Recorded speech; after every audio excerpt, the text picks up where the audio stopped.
তো নমস্কার বন্ধুরা, আমি হলাম পূজা। তোমরা তো কম বেশি সবাই জানো যে আমি ইটিং শো ভিডিও বানাই। আমার যারা ফ্যান ফলোয়ার্স রয়েছে, যারা ভিউয়ার্স রয়েছে, তারা সবাই জানো যে আমি ইটিং শো ভিডিও বানাই। তো দুদিন ধরে আমি ভিডিও দিতে পারছি না, কারণ মন মেজাজ ঠিক নেই। মন ভালো নেই, কি বলবো। মনের দিক দিয়ে মনে হচ্ছে না যে ইটিং শো ভিডিও বানাই, তোমাদের কাছে প্রেজেন্ট করি ভিডিও। এই হলো ব্যাপার। তো মন কেন ভালো নেই সেটা বলি। তোমরা তো সবাই জানো, গোটা এখন বিশ্ব জানে যে আরজিকর যে হসপিটাল, সেখানে যে একটা দুর্ঘটনা ঘটে গেছে। দুর্ঘটনা বলবো না, এটা কি বলবো, বদমাশি হোক শয়তানি হোক যাই হোক করেছে। তো এই জিনিসটা কি ঠিক? তোমরাই বলো। তো কম বেশি সবাই ভিডিও বানিয়েছে, বলে এই ব্যাপার নিয়ে। তো আমি কিছু বলিনি, কারণ এখনও কি আমরা কি স্বাধীন না? এই স্বাধীন ভারতে আজকে বাস করে আমরা কি এখনও পরাধীন?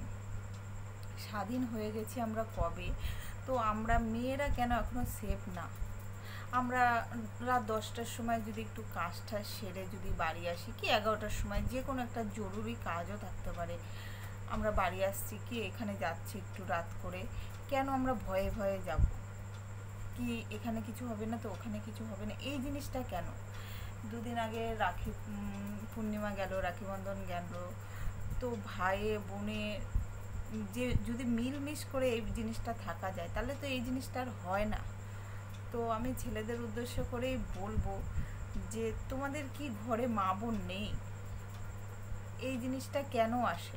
আমি সব ছেলেকে বলছি না, সব ছেলেদেরকে বলছি না, তো কিছু কিছু জন আর কি। তোমাদের এমন এমন এমন এমন বলো তো হয়নি যে মেলায় গেছো, এই গেছো, এখানে গেছো, কি ভিড় বাসে গেছো, কি ট্রেনে গেছো, কি যেখানে ভিড় জায়গায় গেছো, তোমাদের একটুখানি ধাক্কা দেয়নি ছেলেরা? কি একটুখানি কুনোয় দিয়ে গুঁতো দেয়নি? এই জিনিসটা কি হয়নি? অবশ্যই হয়েছে। কেউ কি জোর গলায় বলতে পারবে যে এই জিনিসটা হয়নি? কি একটু ভিড় জায়গায় গেছি, কি একটু মেলায় গেছি, একটু দিল একটু ধাক্কা মেরে, কেন এই জিনিসগুলো কেন করে?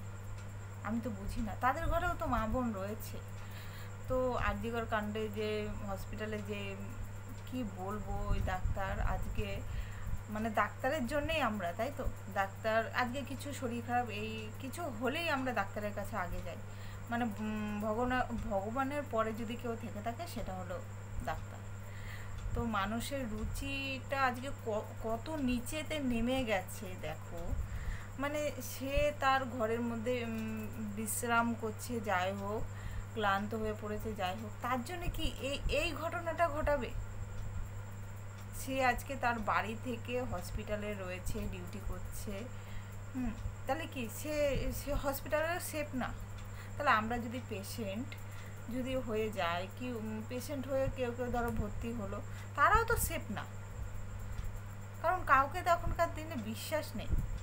তো তোমরা সচেতন হও, তোমরা সবাই প্রতিবাদ জানাও, আমিও জানাচ্ছি যে এর একটা সুবিচার হোক, দোষী যেন শাস্তি পাক, সেটাই আমরা সবাই, আমরা দেশবাসী, এখন গোটা বিশ্বই চায়, সব জায়গায় ছড়িয়ে গেছে, যাতে দোষী যাতে শাস্তি পায়। দৃষ্টান্তমূলক যাতে শাস্তি পায়, ফাঁসি যাতে হয়, সেটাই কাম্য করি।